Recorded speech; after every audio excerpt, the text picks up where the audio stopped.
sono. Setelah di alam lahir, kita merantau lagi di alam dunia ini. Berapa lama? Wallahu a'lam. Kenapa? Rasulullah mengatakan ada 3 perkara yang dirahasiakan di dalam kematian. Kapan kita meninggal? Di mana kita meninggal? Dalam keadaan apa kita meninggal? Kita tidak tahu. Betul betul. Betul betul. Betul. Cuman ada keterangan yang mengatakan seseorang akan diambil ruhnya sesuai dengan pekerjaan yang biasa dia lakukan. Mudah-mudahan kita dipanggil oleh Allah dalam keadaan mengingat Allah. Amin. Amin. Ya Allah ya Rabbal alamin. Bu, sekarang ini kita lagi ngebadut, lagi ngaji, Bu. Lagi ngaji, lagi ngebadut. Ngaji. Lagi mengingat. Lagi mengingat. Coba kalau siang ini kita semua dipanggil sama Allah, setuju Pak? Setuju Pak?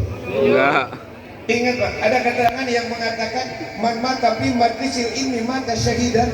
Barang siapa yang meninggal di majlis taklim, insya Allah bakal mati syahid. Ibu mau mati syahid, Bu? Mau. Jawab biar keras, Ibu mau mati syahid? Kapan? Oi. Kalau sekarang Ridho. Mak, nenek-nenek ridho. Kalau memang ridho, kita doa bareng-bareng ya. Doanya gimana? Saya kasih tahu. Saya cuma kasih contoh doang, kayak ikutan. Doanya gimana? Ya Allah, kami tertarik dengan pahala mati syahid. Ya Allah, mumpung kami sekarang sedang ada di pengajian, amin nyawa kami sekarang juga. Yang minat silakan, Bang. Bapak Ibu hadirin kaum muslimin rahimakumullah. Dunia ini cuman sebentar. Dunia tempat beribadah kepada Allah. Dunia bukan tempat bersenang-senang. Betul. Kenapa? Adapun kesenangan dunia cuman sifatnya tidak lama. Adapun keindahan dunia cuman sifatnya tidak kekal. Ya, salah satu contoh, malam pengantin indah nggak Pak? Wih, malam pengantin indah nggak? Indah. Yang belum kawin jangan dulu ngomong ya. Itu sok jauh namanya. Malam pengantin indah-indah. Kenapa? Suasana kamar kan masih wangi. Kue masih ada. Uang masih banyak. Amplop belum dibakar. Utang belum terpikirkan. Benar apa benar? Zaman dulu tahun 50-an, sebelum ada meja makan di dalam rumah, biasanya pengantin itu makannya kan di dalam kamar ya Pak ya. Dulu segala peralatan makan ada, oak ada, kobokan ada. Malam pertama. Malam kedua biasanya tuh elang hilang Pak. Malam ketiga cuci tangan juga hilang. Pas suaminya nanya, mah mana itu cuci tangan? Jawabannya simpel. Di sini udah 3 hari. Artinya sudah bukan tamu lagi. Berarti kalau mau cuci tangan langsung saja ke pancuran. Oleh karenanya Bapak Ibu hadirin, janganlah kita tertipu dengan kehidupan dunia yang sementara sampai melupakan kehidupan akhirat yang jauh lebih baik dan jauh lebih kekal. Firman Allah, wal akhiratu khairu wa abqa. Akhirat jauh lebih baik, akhirat jauh lebih kekal. Insya Allah. Insya Allah. Yang kedua, kelompok yang kedua memohon kepada Allah dengan mengeluarkan bahasa Rabbana atina fid dunya hasanah wa fil akhirati hasanah wa qina adzabannar. Kelihatan kan walinya ya. Benar. Kelompok yang kedua memohon kepada Allah dengan mengeluarkan bahasa, ya Allah, berikanlah kebahagiaan untuk kami di dunia. Ya Allah, berikanlah kebahagiaan untuk kami di akhirat. Ya Allah, jauhkanlah kami dari siksa api neraka. Mudah-mudahan kita masuk kelompok itu. Amin. Amin. Ya Allah ya Rabbal. Jujur siapapun orangnya kalau ditanya jawabannya pasti sama. Yang rajin sholat ingin bahagia dunia bahagia. Yang jarang sholat juga ingin bahagia dunia bahagia. Yang rajin hadir di pengajian ingin bahagia dunia bahagia akhirat. Bahkan orang yang belum pernah memijakkan kedua telapak kakinya di majlis taklim pun ketika ditanya jawabnya sama, ingin bahagia dunia bahagia. Termasuk ibu-ibu yang baik sama suaminya ingin bahagia dunia bahagia. Yang sekali-kali udah suka melotot sama lakinya juga ingin bahagia dunia bahagia akhirat. Ada ibu yang suka melotot sama lakinya, ada yang suka marah sama suami, ada yang suka ngomongin suami di belakang, ada yang suka ngebandingin suami sama suami orang, ada yang suka ngambil duit dari dompet suami tanpa izin, ada maling. Iyalah. Pertanyaannya Bapak Ibu, semudah membalikan telapak tangan nggak meraih dua kebahagiaan tersebut? Tentu jawabannya tidak. Caranya, karena kita waktunya sempit, dua kekuatan yang harus kita tanamkan dalam diri kita. Yang pertama, tanamkan kuwatul iman, kekuatan iman dan keyakinan kita kepada. Kenapa? Tanpa iman apalah artinya sebuah kehidupan, tanpa iman apalah artinya harta, tahta dan jabatan. Betul? Betul. Oleh karenanya Bapak Ibu, 13 tahun Rasulullah dakwah di Mekah, menanamkan tauhid, meluruskan akidah, membangun keyakinan dengan perhitungan kalau pondasi lurus, bangunan kokoh. Betul? Betul. Betul. Betul. Pondasi bengkok, bangunan roboh. Bangunan tergantung pondasi, manusia hidup tergantung imannya. Betul betul. Ini salah satu contoh, Bu. Dunia ini akan terasa manfaatnya apabila diurus oleh orang yang beriman. Betul. Kenapa? Karena kita rakyat, yang dibutuhkan oleh rakyat itu orang benar walaupun tidak terlalu pintar, ketimbang orang pintar tetapi tidak benar. Kalau dunia ini sudah diurus oleh orang pintar tetapi tidak benar, hancur di dunia. Kenapa? Disuruh ngurus hutan, kadang-kadang rame-rame jadi orang hutan. Woi, jadi apa? Jadi apa? Penyet. Disuruh ngurus laut, rame-rame jadi bajak laut. Disuruh ngurus beras, malah nimbun beras. Disuruh ngurus hukum, malah hukum dibikin seperti pisau. Artinya ke bawah tajam, ke atas tumpul. Yang kecil salah, hukum segera ditegakkan. Yang kaya salah, mereka pura-pura tidak tahu. Itu yang melukai rasa keadilan. Betul? Betul. Mudah-mudahan para penegak hukum yang ada di negara kita, Allah berikan kebijakan dan keadilan. Amin. Amin. Ya Allah ya Rabbal Alamin. Kenapa? Adilnya mereka, amannya rakyat. Ketidakadilan mereka, dampak kerusakannya rakyat juga akan merasakan. Makanya kita doain para penegak hukum yang ada di negeri ini, sekali lagi Allah berikan keadilan. Amin. Amin. Ya Allah ya Rabbal Alamin. Oleh karenanya Bapak Ibu hadirin, mari iman ini kita jaga. Dengan cara apa kita menjaga iman?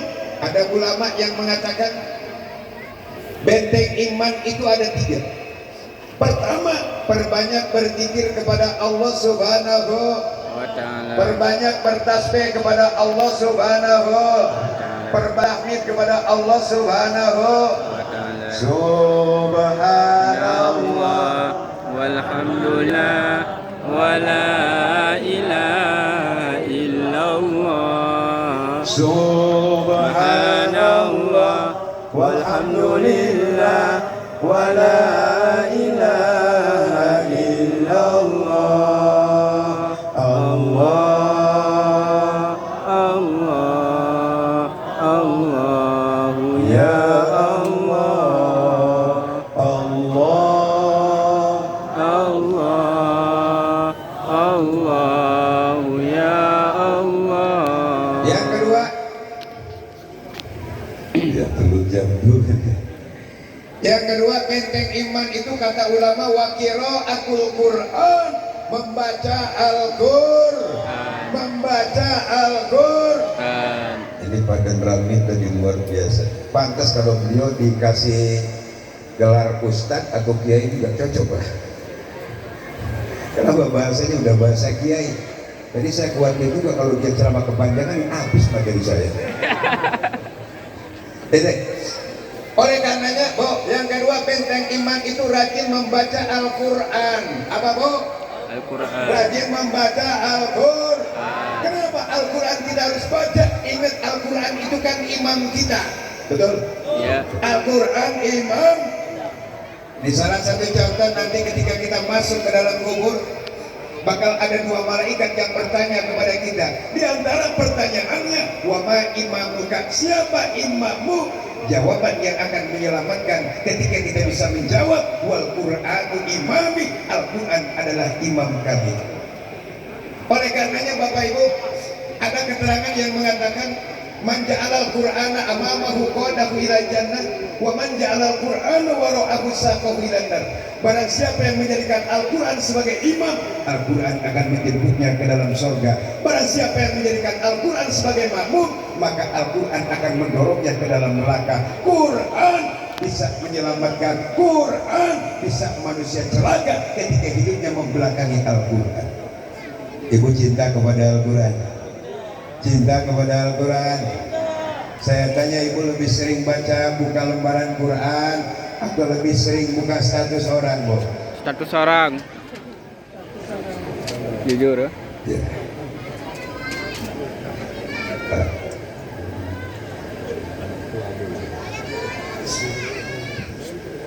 Udah sampai mana saya tidak.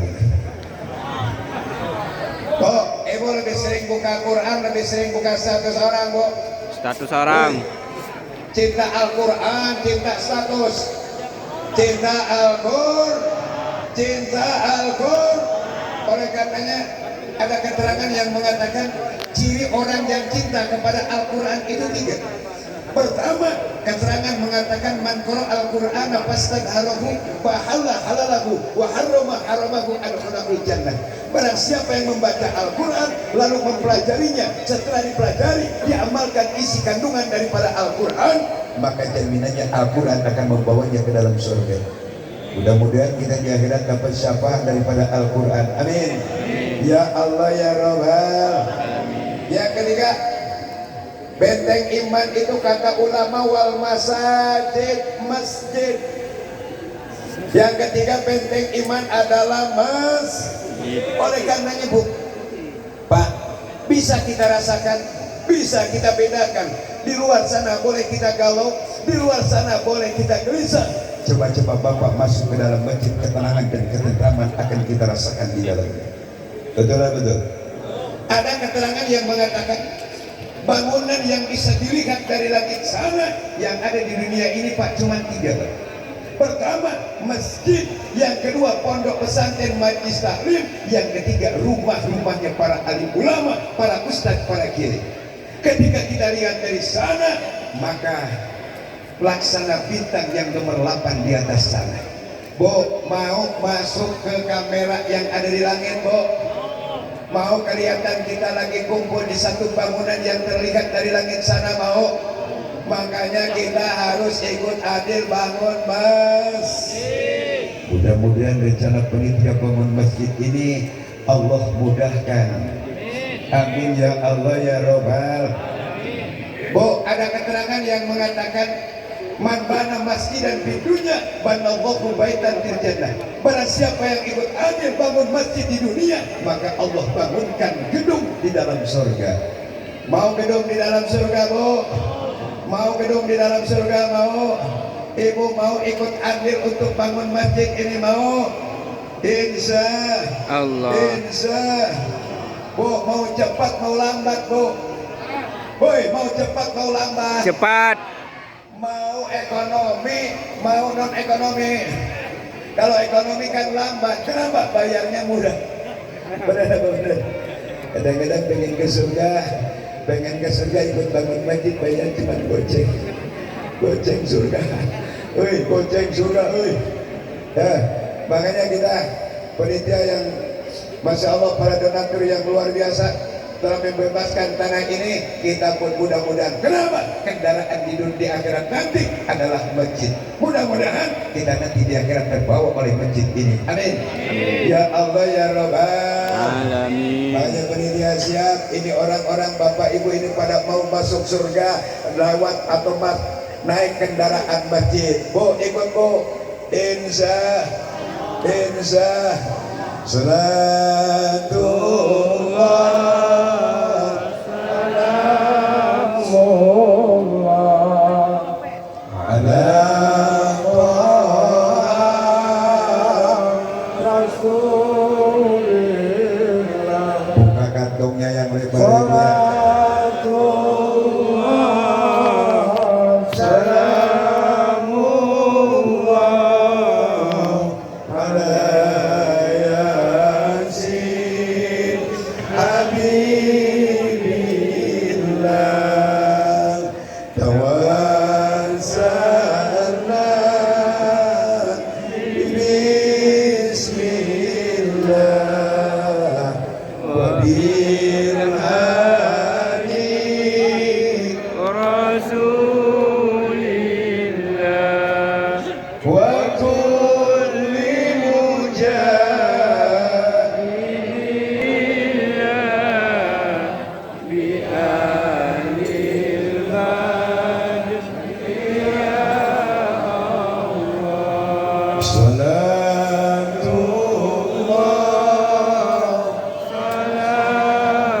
Salamullah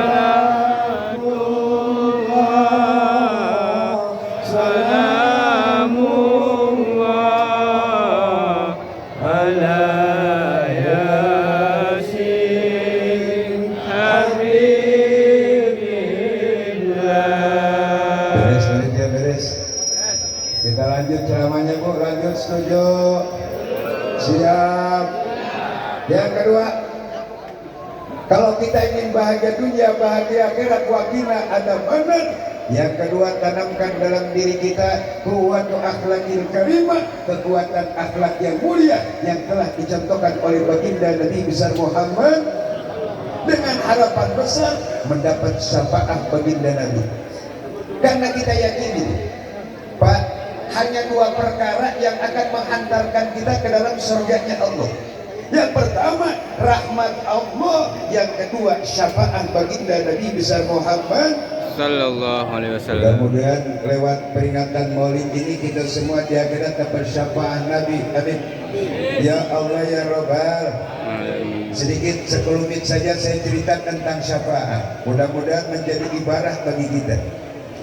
Bapak Ibu hadirin kaum muslimin, ketika nanti alam sudah hancur sehancur-hancurnya, pepohonan tumbang, gunung meletus, air laut tumpah ke daratan, planet-planet bertabrakan, halilintar menyambar, yang namanya hidup mati. Yang namanya hidup mati. Manusia mati, malaikat mati, jin, setan Mati. modal. Woi setan, ustaz, jangan ngomong modal, ustaz. Semuanya sudah mati, tinggal Allah sendirian. Sesuai firman Allah, kullu man 'alaiha fani wa yabqa wajhu rabbika dzul jalali wal ikram. Seluruh makhluk Allah mati, tinggal Allah sendirian. Lalu Allah berseru-seru. Kata Allah, limanil mulkul yaum, oi, siapa penguasa kali ini?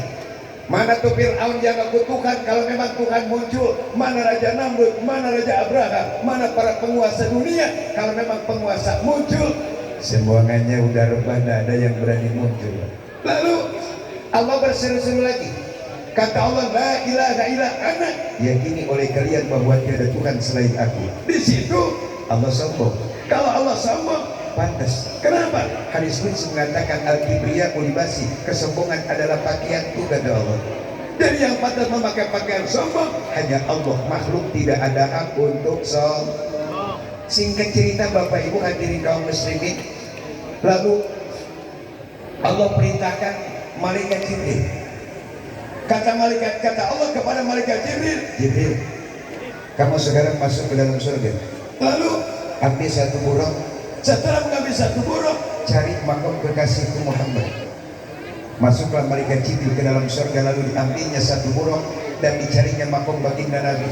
Sudah kita bisa bayangkan Pak, tanah sudah rata, jangankan cari satu kuburan, cari bangkalan saja kesulitan. Akhirnya malaikat Jibril bersujud di hadapan Allah, minta petunjuk dari Allah. Setelah bersujud, menurut riwayat terbukalah makam baginda Nabi. Dan menurut riwayat pula, Rasul bangkit dari kubur seperti orang bangun tidur, Pak. Usap mata, usap pipi, tengok kanan, Jibril, tengok kiri, Mikail. Lalu Rasul bertanya, kata Rasulullah, ayyuk yaumin hada ya Jibril? Jibril, ini hari apa Jibril? Ini hari apa? Kata malaikat Jibril, hada ma wa'ada rahman ya Rasulullah, ini hari yang telah dijanjikan Allah, hari kiamat Jibril.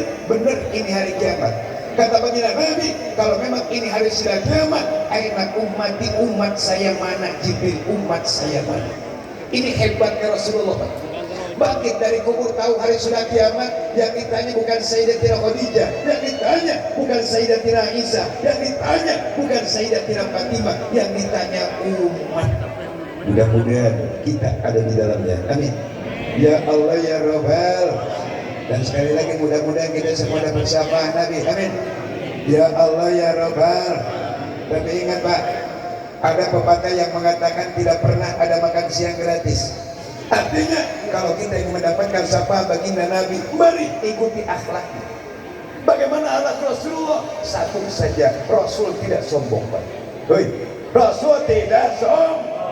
Rasul tidak sombong. Kalau kita ingin mendapatkan syafaat baginda Nabi, mari tanamkan kerendahan hati dalam diri kita. Buang sifat sombong jauh-jauh. Kenapa? Sombong akan menjauhkan kita dari rahmat Allah. Sombong akan menjauhkan kita dari surganya Allah. Sombong akan menjauhkan kita dari segenap manusia. Karena kita yakini tidak ada seorang pun manusia di dunia ini yang senang bergaul dengan orang sombong. Betul? Betul. Betul? Betul. Apabila kita introspeksi diri, apa sih yang pantas kita sombongkan di muka bumi ini? Gak ada. Benar apa benar? Upama ibu-ibu cantik, Ustaz, saya cantik, boleh dong saya sombong dengan kecantikan saya? Tidak boleh. Kenapa? Kecantikan itu terbatas. Betul? Usia 50 tahun kadang-kadang wajah udah tidak jelas lagi dilihatnya. Benar apa benar? Walaupun ibu-ibu kalau mau berangkat kemana-mana, berangkat jam 8 kan dari jam 6 udah dandan ya Bu ya? Ya Bu ya? Wah udah dandan, pertama cuci muka pakai pelembab. Ada yang bolong-bolong dikit tambal pakai keli. Udah pakai keli tambal lagi nih pakai bedak. Udah pakai bedak, perasaan belum kelihatan rapi. Laksana bangunan belum disetrip, kusennya belum dicat. Berarti masih acak-acakan. Akhirnya tengok kanan, masih ada koas, dua kan koas. Yuk ini merah. Terus masih kurang lengkap juga. Ambil sendok, bos sendok. Duh, sendok lipat macam-macam. Hampir bedaknya tuh hampir 1 senti loh. Setelah selesai, jalan keluar 50 meter, cuaca panas. Di pertengahan jalan terasa kena bibir ada yang baik. Lalu HP dibuka, ambil. Terus dia ngaca. Pas ngaca, bibirnya refleks baca innalillahi wa inna ilaihi raji'un. Kata teman sebelahnya, "Bo, kenapa baca innalillah? Siapa yang meninggal?" Bukan ada yang meninggal. Kenapa baca innalillah? Alis buah patah sebelah. Sekarang ini kan banyak yang palsu, benar nggak Bang? Benar apa benar? Benar. Bibir merah, pal, bulu mata panjang, hidung mancung, pipi cantik, alis hitam, suami, istri. Edan kali, masa iya ada suami palsu? Suami orang. Saya orang kaya, harta saya banyak, kekayaan saya melimpah. Boleh dong saya sombong dengan harta dan kekayaan saya? Tidak boleh. Kenapa? Harta cuma titipan dari Allah. Betul? Betul. Yang namanya titipan kadang ditinggalin duluan atau kadang ninggalin duluan. Tidak sedikit orang yang masih ada hartanya sudah habis, hartanya masih ada, orangnya sudah dipanggil terlebih dahulu oleh Allah. Betul? Saya seorang pejabat, jabatan saya tinggi, boleh dong saya sombong dengan jabatan saya? Tidak boleh. Kenapa? Jabatan cuman semen. Woi, jabatan cuman semen. Awalnya mereka rakyat dipilih oleh rakyat, disuruh ngurus rakyat, digaji pakai uang rakyat. Satu saat bakal kembali jadi rakyat. Kalau dia meninggal pun yang nguburnya rakyat. Ketika ditahlilin yang ikut taklimnya juga rakyat. Wakil rakyat Seharusnya merakyat, jangan tidur. Woi, kepala sih. Saya seorang kiai, saya seorang ustaz, boleh dong saya sombong dengan ilmu saya? Gak boleh. Kenapa? Allah menjelaskan di dalam ayat suci Al-Quran. Kata Allah, wa ma utitu minal ilmi illa qalila. Manusia diberi ilmu oleh Allah cuma sedikit. Betul lah betul. Betul lah betul. Nih oleh karenanya Bu, 10 menit lagi ke Google. Masih ada waktu ini Pak MC. Ada waktu 5 menit lagi ya. 5 menit lagi. Alhamdulillah. 15. Yang namanya penceramah dikasih waktu dikit, luar biasa. Alhamdulillahnya 17 kali. Kenapa? Tidak bakalan ngaruh terhadap iya. Bapak Ibu hadirin kaum muslimin, ingat, satu-satunya tempat di muka bumi ini yang mengajarkan kerendahan hatian kembali kepada benteng iman yang ketiga adalah masjid. Oleh karenanya, yuk, kalau kita masuk ke dalam masjid, sedikitnya ambil 3 pelajaran yang diajarkan oleh masjid. Pertama, masjid mengajarkan kebersihan. Buktinya, kalau orang mau masuk masjid, walaupun pakai sepatu harga 100 juta, jabatannya tinggi, tolong tunda jabatan, copot sepatu, buka sendal. Kenapa? Masjid bukan ukuran jabatan. Betul lah betul. Betul lah betul. Ini contoh. Kalau presiden masuk masjid bukan kata DKM, kata masjid tolong buka sepatunya Den. Gue presiden. Gubernur masuk masjid, kata masjid tolong buka sepatunya. Nur. Bupati masuk masjid tolong copot sepatunya. Camat masuk masjid tolong copot sepatunya. Mat. Ini bukan kata DKM, masjid dia ngomong. Kalau mau marah, masjid aja marah. Lurah masuk masjid tolong buka sepatunya. Tolong buka sepatunya. RT masuk masjid tolong copot sepatunya. Kalau RT di luar RT paling keras. Ada yang lewat gak? Ada yang lewat gak? Apa itu? RW ya? Wali kota. RW saya tidak berani ngomongnya lah. Takutnya ada orang Sunda, ujungnya agak rawan Pak. Yang ngerti sih pasti tertawa. RT RW ujungnya kacau Pak. Yang kedua, masjid itu mengajarkan kerendahan hatian. Contohnya, ada anak muda jadi imam, orang tua datang, tidak boleh orang tua ngomong begini. Hei anak muda, usiamu di bawah saya, ilmumu di bawah saya, kamu mundur, saya yang berhak jadi imam. Tidak boleh. Kenapa? Masjid bukan ukuran usia, terkecuali dalam sholat berjamaah yang telah ditentukan. Jelas? Jelas? Yang ketiga, masjid mengajarkan kekompakan. Buktinya, ketika dilaksanakan sholat berjamaah, imam ruku, makmum. Woi jawab, imam ruku, makmum. Ruku. Imam sujud, makmum. Sujud. Imam lambat, makmum. Imam cepat, makmum. Oh, bentar lagi kita insya Allah masuk bulan Ramadan. Bentar lagi masuk bulan Ramadan. Saya tanya di bulan Ramadan ibu suka melaksanakan sholat tarawih enggak Bu? Suka? Bapak suka? Alhamdulillah. Jawab dengan jujur, kalau tarawih cari imam yang lambat yang cepat Pak. Cepat. Yang lambat yang cepat. Cepat. Kalau di sini ada imam tarawih, imam musola lambatnya boleh begini. Bismillahirrahmanirrahim. Waktu dulu Pak. Belum bersin dulu. Alhamdulillahirabbil alamin. Waktu lagi Pak. Kira-kira makmumnya ada nggak Pak? Woi, makmumnya ada. Insya Allah malam pertama pasti ada. Kenapa? Karena mereka tidak tahu dikirain enggak selamat itu. Ini kira-kira baru dapat 2 rakaat, anak muda di belakang ngedumel. Kata anak muda, ya Allah ini imam keterlaluan bener. Rawat terawih itu rakaatnya berjejer, lambat mulai begini, mungkin mulai setengah 8 jam 3 ini baru kelar. Akhirnya anak muda pulang duluan. Sebelum pulang ke rumah, mampir dulu di warung. Tujuannya beli karton sama spidol. Maksudnya mau bikin nama buat ganti nama musola. Tadinya musola namanya Al Barokah, gara-gara imam lambat diganti sama anak muda yang iseng musola lelet. Musola lelet. Orang mau ikut tarawih di situ lihat dulu nama Pak, musola lelet bahaya lewat.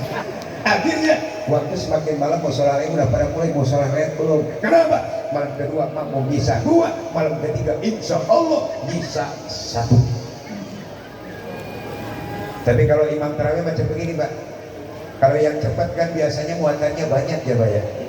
Benar apa benar? Benar. Benar apa benar? Tapi ingat, seorang imam itu laksana nakoda. Yang namanya nakoda membawa muatan yang berbeda. Di belakang ada orang tua, di belakang ada anak muda. Imam lambat, orang tua cocok, anak muda yakin kabur.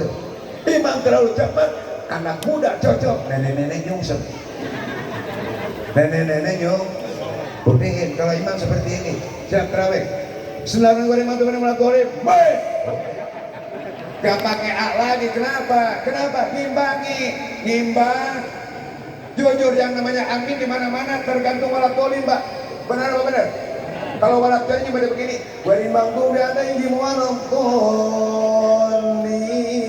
Kata makmum. Coba kalau walak tolimnya kayak Betawi. Bismillahirrahmanirrahim. Alhamdulillahirobbilalamin. Ar-Rahmanirrahim. Bila kita naik berimbang tuh pada walak tolim. Kata yang di belakang ya. Kan maksudnya itu Pak. Benar apa benar? Termasuk kalau kata imam berimbang tuh walak tolim. Men. Anak muda bisa ngimbangi walak tolim. Men. Kalau kakek-kakek baru A udah beres.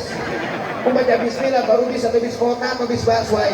Imam udah Allah kata emak-emak au tau encok terang. Imam udah suami Allah kata nasam udah audah rob dalam hati emak-emak sampai mana gua kejar. Allah jadi udah tua nafsu gede tenaga habis 2 rakaat menjamin ambruk. Makanya seorang imam laksana nakoda, yang namanya nakoda membawa muatan yang berbeda. Di belakang ada orang tua, di belakang ada anak muda. Ambil garis tengah, terlalu cepat jangan, terlalu lambat, Jangan. terlalu cepat, terlalu lambat, yang sedang-sedang. Saja. Ini kayaknya ceramah sedang juga ya. Ya, udah ya. Kama qala Nabi Abdul Maqul Kuhana wan nabiyyuna min qabli la ilaha illallah. Yuk. La ilaha illallah. La ilaha illallah. La ilaha illallah. La ilaha illallah. La ilaha illallah. Muhammadur Rasulullah. Muhammadur Rasulullah. Kalimat hakin alaihi nahya wa alaihi nabud wa biha nubal su'izallah ta'ala minal amin bi rahmatillahi wa karamih. Jazakallahu sayyidina wa nabiyyina maulana Muhammadan sallallahu alaihi wasallam wa ala Allahumma salli wa sallim ala habibina syafiina wa nabiyyina maulana